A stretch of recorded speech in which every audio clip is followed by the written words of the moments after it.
मत्ती का सुसमाचार अध्याय 8 वचन 23 से लेकर आगे मैं पढ़ रही हूँ, ध्यान देकर सुनो।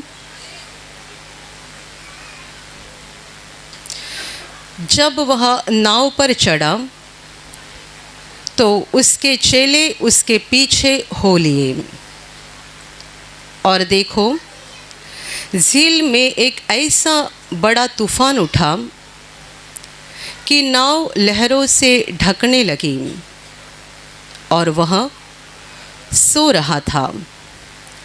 तब चेलों ने पास आकर उसे जगाया और कहा, हे प्रभु, हमें बचा, हम नष्ट हुए जाते हैं। उसने उनसे कहा, हे अल्पविश्वासियों, क्यों डरते हो? तब उसने उठकर आंधी और पानी को डांटा और सब शांत हो गया। Hallelujah, hallelujah, hallelujah, hallelujah, hallelujah, hallelujah, hallelujah. मेरे प्यारे भाइयों और बहनों, यहाँ पर हम एक घटना पढ़ते हैं।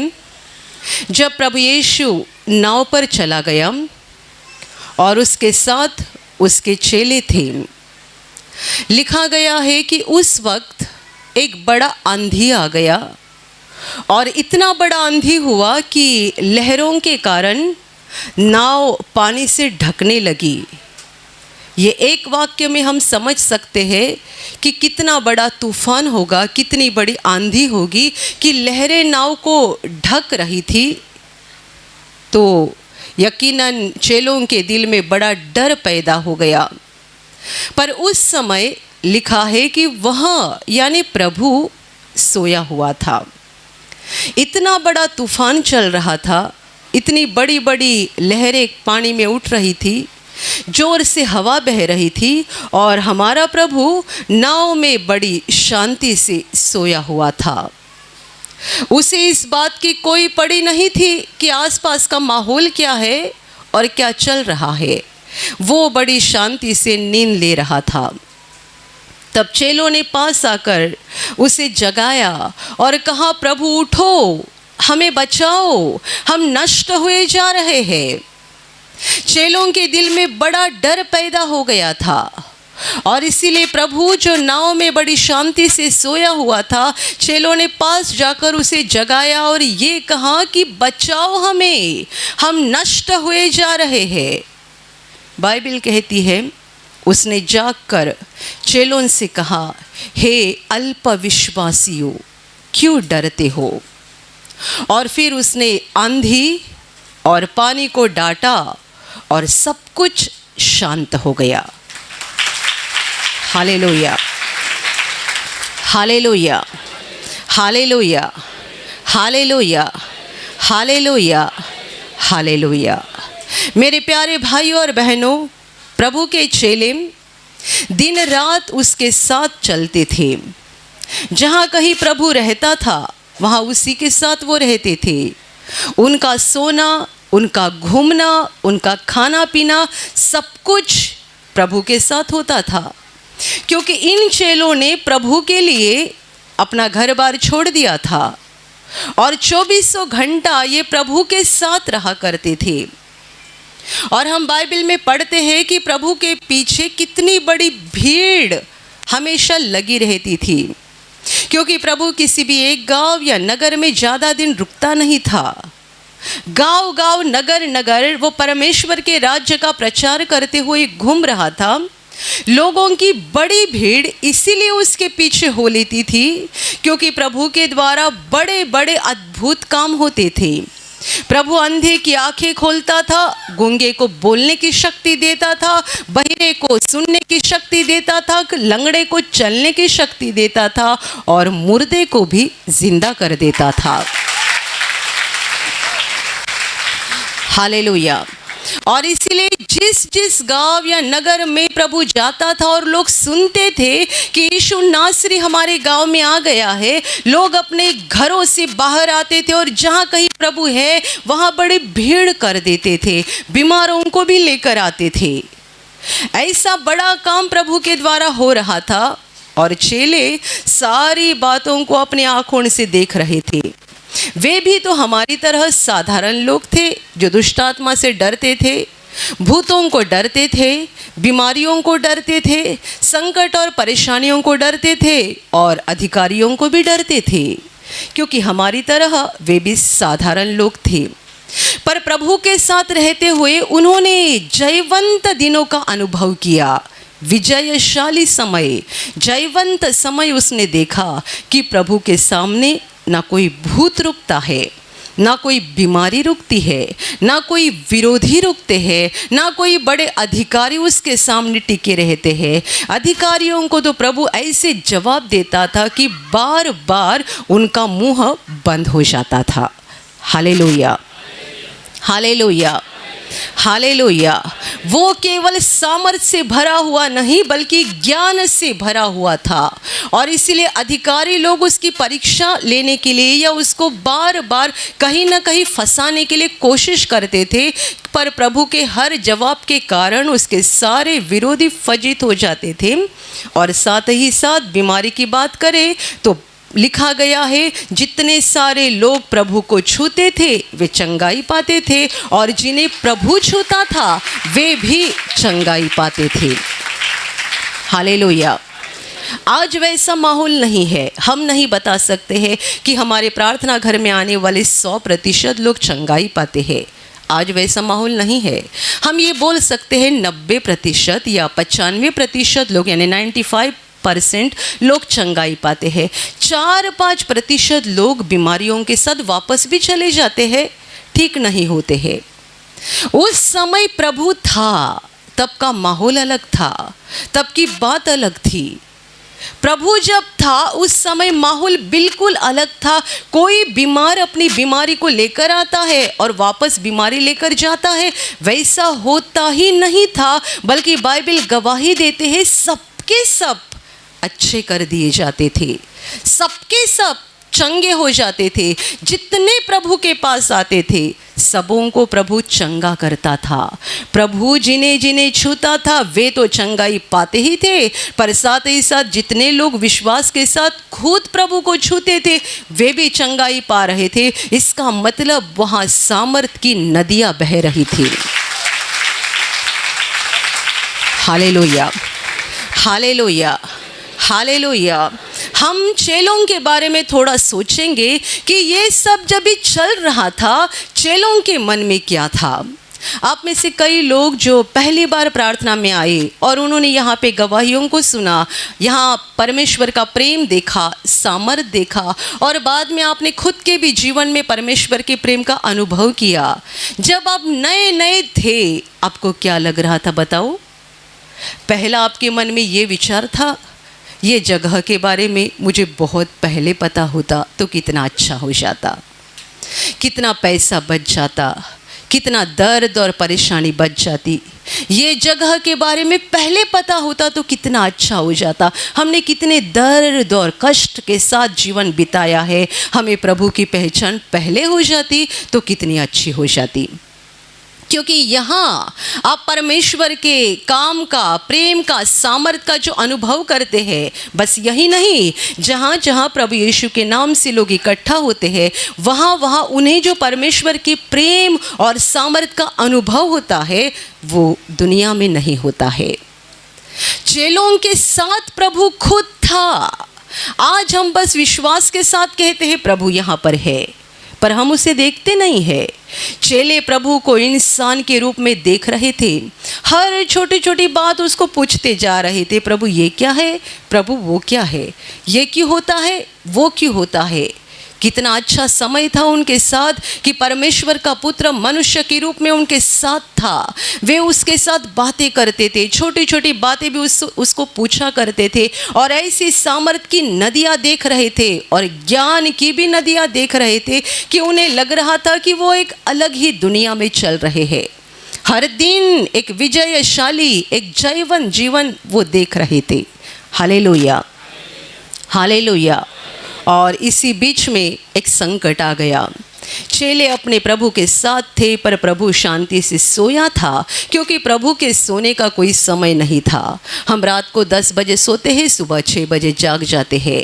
ये मनुष्य का नियम हो गया, पर प्रभु के लिए कोई नियम नहीं था। वो नियम के बाहर का प्रभु है, और इसीलिए वो दिन में जब कभी समय मिलेगा सोता था, और बाकी समय लोगों के बीच में काम करता था। रात के समय जंगल या पहाड़ी पर जाकर अकेले प्रार्थना करता था, परमेश्वर के साथ बातें करता था। तो प्रभु के सोने का कोई समय नहीं था कि वो रात को 10 बजे सोएगा या 12 बजे सोएगा। अभी नाव से सफ़र चल रहा है, कोई काम नहीं है, तो प्रभु सोया हुआ है। पर इसी बीच आंधी हो रही है, जोर से तूफान हो रहा है, लहरें नाव को टकरा रही है, यहाँ तक कि नाव को ढांक रही है।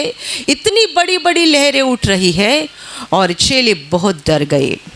जिन्होंने इस घड़ी तक एक विजयशाली, जयवंत और सामर्थ्यशाली और ज्ञानवान प्रभु को देखा हुआ था, वे अभी डर गए। आंधी को देखकर, पानी को देखकर, हवा को देखकर, लहरों को देखकर उन्हें ये लगने लगा कि ये हमारी ज़िंदगी का आखिरी पल है, अभी हम पानी में डूब के मर जाएंगे।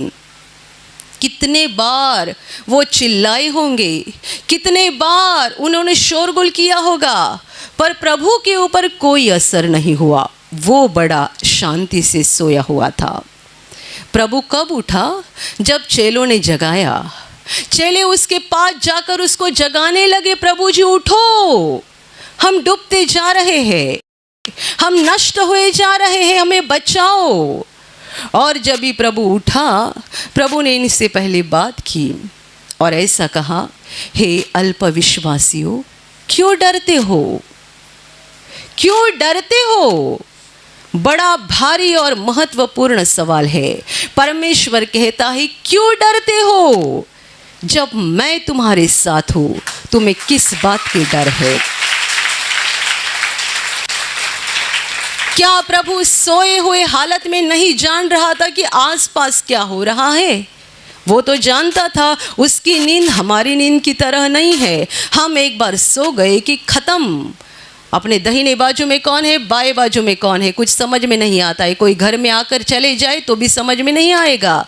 ऐसी हमारी नींद होती है। ये प्रभु की नींद है। क्या वो नहीं जानता था कि आसपास क्या माहौल हो रहा है? वो नहीं जानता था कि चेले कैसे डरे हुए हैं, कैसे चिल्ला रहे हैं, कैसे अपने आप को बचाने की कोशिश कर रहे हैं। और जब सारी कोशिशें नाकामयाब हो गई और उन्हें लगा अभी ख़त्म हो गया, अभी हम तो मर ही जाएंगे, तभी उन्होंने प्रभु को जगाया।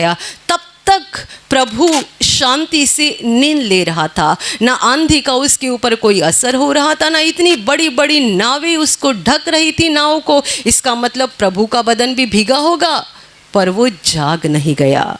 क्यों मालूम है? उसे कोई परवाह नहीं है। वो समुंदर को बनाने वाला परमेश्वर है, हवा को बनाने वाला परमेश्वर है।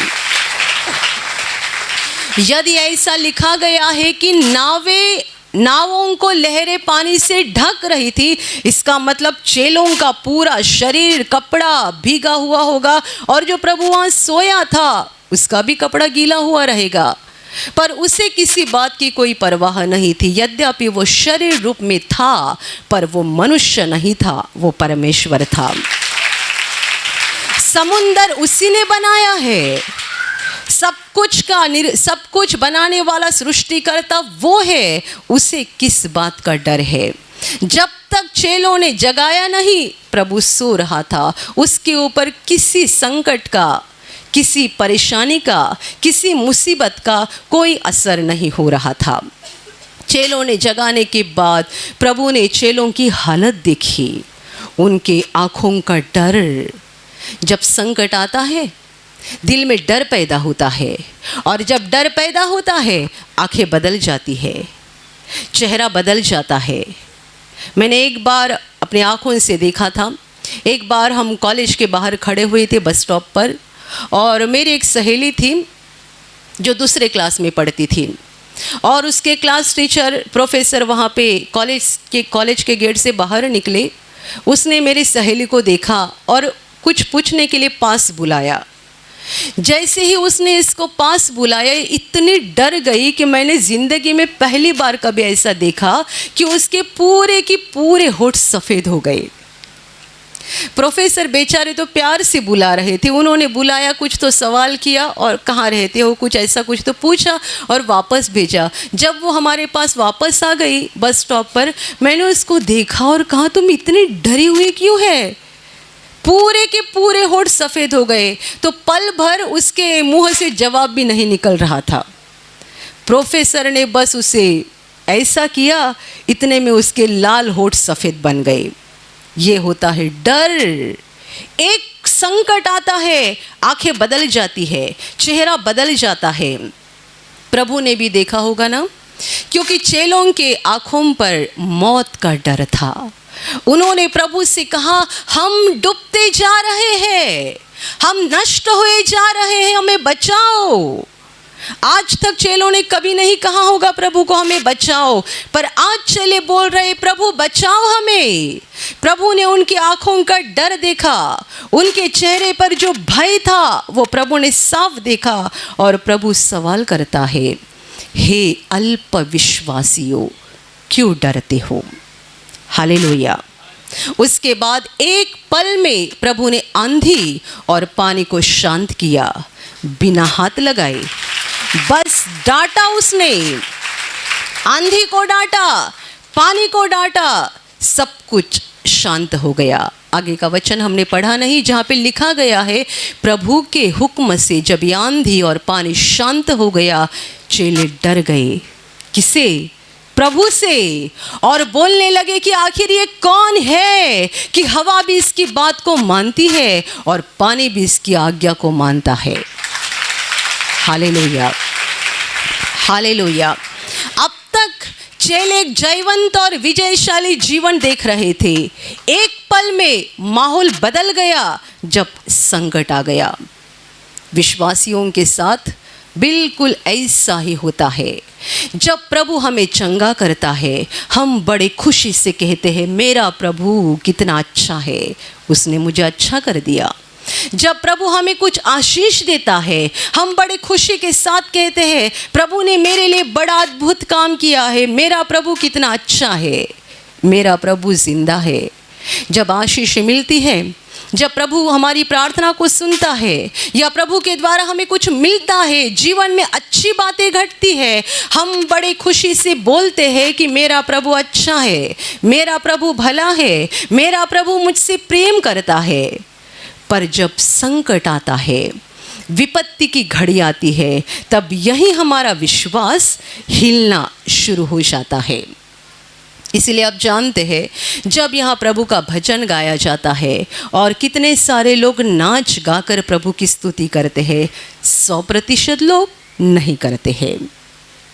जब हम बड़े जोर से गाते हैं मेरा प्रभु मुझसे प्रेम करता, मेरा दिल उससे भर जाता, कुछ लोग शांति से बस खड़े रहते हैं। उन्हें अभी भी शक हो रहा है क्या प्रभु मुझ पर सचमुच प्रेम करता है? 2 महीना हो गया मैं घर पे बैठा हूँ, नौकरी नहीं है, हर किसी के पास हाथ फैलाना पड़ता है। कोई कहता है मेरा धंधा नहीं चल रहा है, क्या प्रभु मुझ सचमुच प्रेम करता है? कोई कहता है मेरे शरीर में 15 दिन से बुखार है, मैं कितना तेल लगा रहा हूँ, कितना प्रार्थना माध्यम का इस्तेमाल कर रहा हूँ, कितनी प्रार्थना सुन रहा हूँ, कितने प्रवचन सुन रहा हूँ, कितना बाइबल पढ़ रहा हूँ, मुझे प्रभु ठीक नहीं कर रहा है। क्या सच है कि मेरा प्रभु मुझसे प्रेम करता है? इसीलिए जब नाच गाकर लोग प्रभु की स्तुति करते हैं, एक 4-5% लोग ऐसे होते हैं जिनको गाने का और नाचने का मन नहीं होता है, क्योंकि उनके दिल में अभी भी शक है कि क्या प्रभु मुझ पर सच में प्रेम करता है। गए सप्ताह में एक खूबसूरत गवाही एक बहन ने दी। उसके बेटे की दुर्घटना हो गई थी, बेटा, बहू और बेटी 3 जन की दुर्घटना हुई थी और उन्हें बहुत ज़्यादा मार लगा था। उनको घर पे लाया गया, तब ऐसी हालत थी कि वे ठीक से उठ नहीं सकते थे, चल नहीं सकते थे, क्योंकि उनके घुटने में बहुत ज़ोर से मार लगा हुआ था। उनकी बहू और बेटी सोए हुए थे, पर बेटा बोलता है मैं गाना लगाकर नाचूंगा और प्रभु की स्तुति करूंगा। Hallelujah, hallelujah, hallelujah. इसके घुटनों में ऐसा मार लगा है कि चलना भी खड़ा होना भी संभव नहीं है। और वो अपनी माँ को बोल रहा है, मैं गाना लगाकर नाचूंगा, प्रभु का भजन गाऊंगा, प्रभु की स्तुति करूंगा। और उसने गाना चालू कर दिया और वो जैसा तैसा उसी हालत में खड़ा हो गया, जैसा जमेगा वैसा नाचने लगा, प्रभु की स्तुति करने लगा। कुछ ही घंटों के अंदर अच्छा हो गया, दूसरे दिन काम पर भी चला गया। Hallelujah, hallelujah, hallelujah. संकट के समय में भी यदि हम बोल सकते हैं, मेरा प्रभु मुझसे प्रेम करता, चाहे संकट कितना भी बड़ा हो, विपत्ति कितनी भी बड़ी हो, पर मैं अकेला नहीं हूँ, मैं अकेली नहीं हूँ। इस विपत्ति में मेरा प्रभु मेरे साथ है। डर ने मेरे दिल का कब्जा नहीं लेना चाहिए। प्रभु का चेलों को सवाल था, हे अल्पविश्वासियों, क्यों डरते हो, क्यों डरते हो? प्रभु सवाल कर रहा है, क्यों डरते हो? वजह तो बताओ, तुम्हारे डरने की वजह तो बताओ। क्योंकि जिस पर आपने विश्वास किया है वो किसी देश का प्रधानमंत्री नहीं है, किसी देश का राजा और महाराजा नहीं है, वो पूरे ब्रह्मांड को बनाने वाला सृष्टिकर्ता परमेश्वर है। और वो हम सबका बाप है, जो हमारी परवाह करता है, जो हमारी सुधि लेता है, जो हम पर सच्चा प्रेम करता है, जो हमें नहीं छोड़ता है, नहीं त्यागता है। प्रभु सवाल कर रहा है, बताओ वजह, तुम्हारे डरने की वजह, क्यों डर ने तुम्हारे दिल का कब्जा ले लिया है? मैं कौन हूँ जिस पर आपने विश्वास किया है? क्या अभी भी पहचाना नहीं? क्या अभी भी जाना नहीं? चेले थोड़ा थोड़ा करके प्रभु को जान रहे थे, थोड़ा थोड़ा। जैसे कि कई लोगों को लगता है प्रार्थना करने से ये होगा, पर वो कैसा होगा, प्रार्थना करने से ये कैसा होगा, वो कैसा होगा। कुछ लोग कहते हैं प्रार्थना करने से दिल में शांति भी आ सकती है, पर बीमारी से चंगाई कैसे हो सकती है? और आजकल तो इस बात के ऊपर बड़ा बहस चल रहा है, सर के ऊपर हाथ रखने से लोग ठीक कैसे हो जाते हैं, और क्या सचमुच परमेश्वर ठीक करता है? जबकि हमारे प्रभु ने खुद कहा है, जब तुम बीमारों पर हाथ रखोगे बीमारी चंगाई पाएंगे। ये प्रभु का आदेश है, ये प्रभु का वचन है। प्रभु ने अपने चेलों को कहा है कि जब तुम बीमारों के ऊपर हाथ रखोगे बीमारी चंगाई पाएंगे। चेले नहीं ठीक करेंगे, ऊपर जो बैठा हुआ है वो परमेश्वर लोगों को चंगा करता है, वो बीमारी निकाल देता है, वो परेशानी निकाल देता है। चेले क्या साधारण मनुष्य है, चंगाई मैं नहीं कर रही हूँ, परमेश्वर करता है। प्रभु के चेले भी बीमार हो जाते हैं, प्रभु के चेले भी शरीर में दुर्बल हो जाते हैं। प्रभु उन्हें सवाल कर रहा है, तुम डरते क्यों है? किस लिए डरते हो? जिस पर तुमने विश्वास किया है, क्या पहचाना नहीं अभी तक उसको? क्या जाना नहीं उसको अभी तक? यदि जाना नहीं तो पहले उसे जानो और जानो और जानो। जितना प्रभु को जानोगे उतना आप समझ जाओगे शैतान बहुत ही छोटा है और हमारा प्रभु बहुत बड़ा है, बहुत बड़ा है, बहुत बड़ा है। हम शैतान की ताकत को देखते हैं, बीमारी के समय, संकट के समय, विपत्ति के समय हम शैतान को देखते हैं और हमें शैतान बड़ा लगने लगता है। पर मत भूलो, शैतान एक गिराया गया हुआ स्वर्ग दूत है, उसकी ताकत सीमित है, उसका ज्ञान सीमित है, वो असीमित ज्ञान और असीमित ताकत के साथ काम नहीं कर सकता है, वो बहुत ही छोटा है। वो छोटा आपको तब लगेगा जब आप प्रभु को पहचानोगे, जब आप उसकी महानता जानोगे, जब आप उसकी विशालता पहचानोगे, तब आप समझ पाओगे कि शैतान तो बहुत ही छोटा है। Hallelujah, hallelujah. मेरे प्यारे भाई और बहनों, प्रभु को जानो, प्रभु को पहचानो। हे प्रभु, हम नष्ट हुए जा रहे हैं, हम डूबते जा रहे हैं। ये शब्द तब आए थे जब उन्होंने प्रभु को ठीक से पहचाना नहीं था।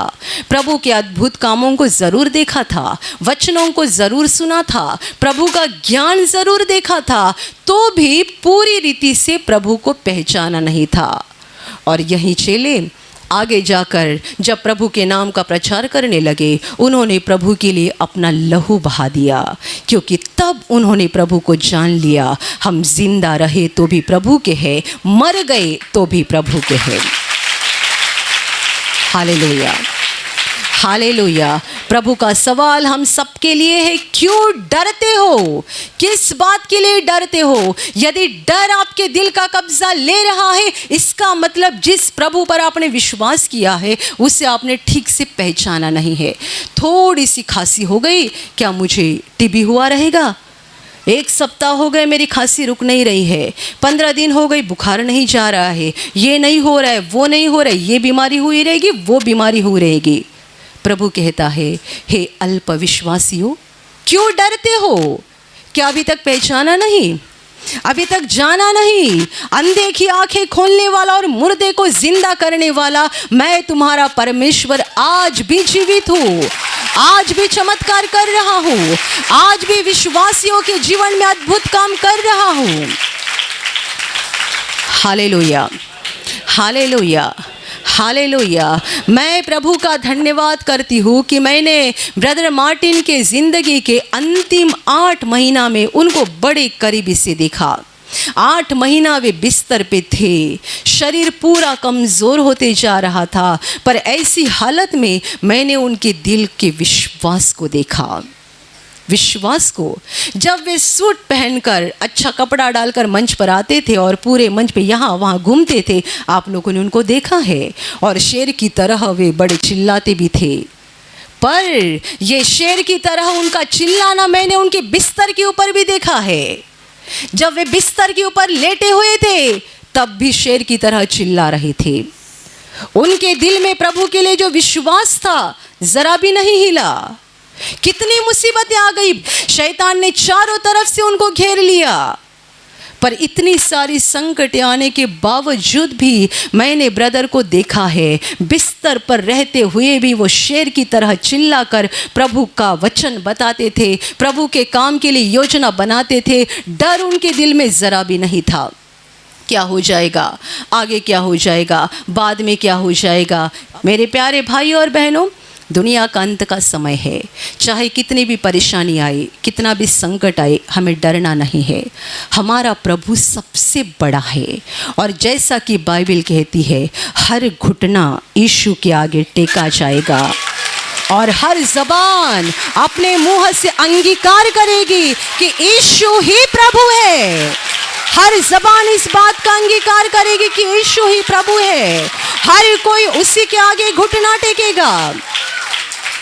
ये बाइबल का लिखा हुआ वचन जब तक पूरा नहीं होता है, परमेश्वर दुनिया को छोड़ेगा नहीं, पूरा करके दिखाएगा। क्योंकि ये मनुष्य की बातें नहीं है, ये परमेश्वर की बातें हैं, ये परमेश्वर के वचन है। हालेलुया। प्रभु को जानो, पहचानो, वो सबसे बड़ा है, सबसे महान है, और यदि हमने उस पर विश्वास किया है तो उसके सामने कोई बीमारी बड़ी नहीं है, कोई परेशानी बड़ी नहीं है, कोई विपत्ति बड़ी नहीं है। ऐसा समय ना आए कि प्रभु हमें पूछे क्यों डर रहे हो, क्यों दिल में डर है। डर आना ही नहीं चाहिए, इसलिए प्रभु की ओर देखते रहो। आपके जीवन में समस्या होगी, परेशानी होगी, संकट होगे, पर उनके ऊपर बार बार मत देखते जाओ। उन पर देखते जाएंगे आपको शैतान बड़ा लगने जाएगा। आप परमेश्वर की ओर देखो, उसके कामों की ओर देखो, उसके प्रेम की ओर देखो। उसने पिछले समय आपके साथ क्या क्या अद्भुत काम किए हैं, उनको याद करते जाओ। आज आपके जीवन में क्या संकट है, उसी को बार बार मत बोलो। प्रभु ने आपके लिए पिछले बार क्या किया है उसकी याद करो। आप प्रभु के काम की याद करोगे, प्रभु के प्रेम और सामर्थ के ऊपर देखते जाओगे, आप जानोगे कि हमारा प्रभु सबसे महान है, सबसे बड़ा है। कोई विपत्ति, कोई संकट उसके लिए कठिन नहीं है। Hallelujah, hallelujah, hallelujah, hallelujah. और अभी प्रार्थना करने का समय है। आप विश्वास करो कि एक पल में प्रभु यीशु आपको छूकर चंगाई देगा।